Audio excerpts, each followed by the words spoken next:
Church. Good evening. Thank you, Dr. Perkins.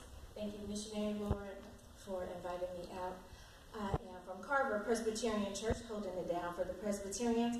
Where Minister Kenneth Lucas is our commission pastor. Thank you, church, again so much for having me.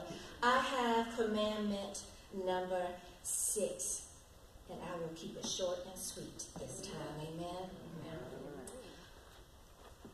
In English, thou shalt not kill, or even simpler, do not murder. Of the many commandments given to Moses, this commandment speaks of the worst sin. Christians especially look at this with a misplaced sense of comfort because we realize that we are vulnerable to violating the others. But this commandment, to murder, to kill, never.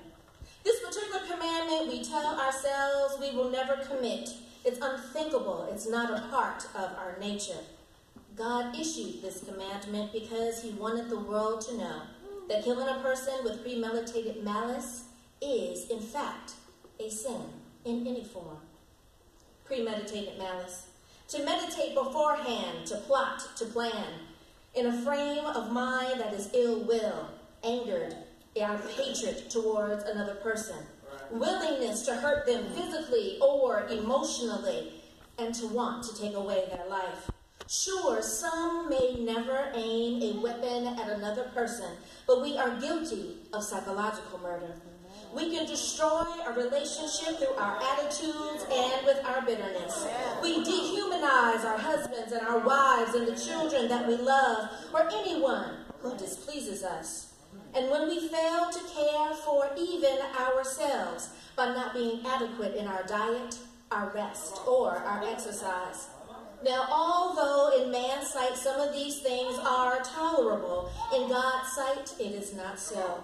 Do you realize that you can take away a person's dream by killing it? That you can kill their spirit, you kill their time, you kill their ambition, and you kill their joy.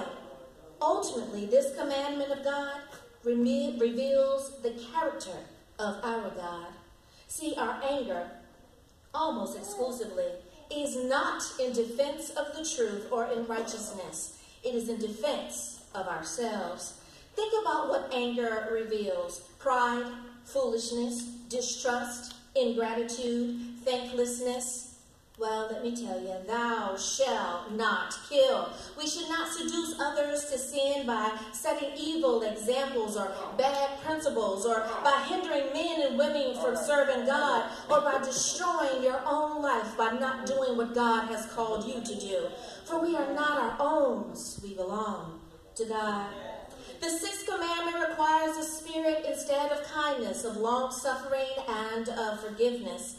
That's what the Bible teaches us, doesn't it? But evolution is what gets taught in our schools, and that is a different story. Evolution tells us that people are animals, so we can be euthanized, we can be killed, we can be murdered. Those who aren't deemed standard, who are substandard, we turn a blind eye because, see, we can disregard the poor, we can disregard the weak, and we can disregard those who are not considered the majority. Well, I tell you this, in a quest to be exactly who we should remember James 3, 9 and 10. With the tongue we praise our Lord and Father, and with it we curse men. Who have we been made in the image of? In the likeness of God. Out of the same mouth comes praises and curses. My brothers, this should not be. So see, it is sad to say that the way our society has come to view human life, we don't love people, we love what they do for us. And when they are no longer useful or they are inconvenient to us, we discard them like broken appliances. Well, all people bear the image of God, and therefore we still deserve respect and love, not because of what we have done or haven't done, but because of who we are and whose we are, a beautiful creation made in the image of God.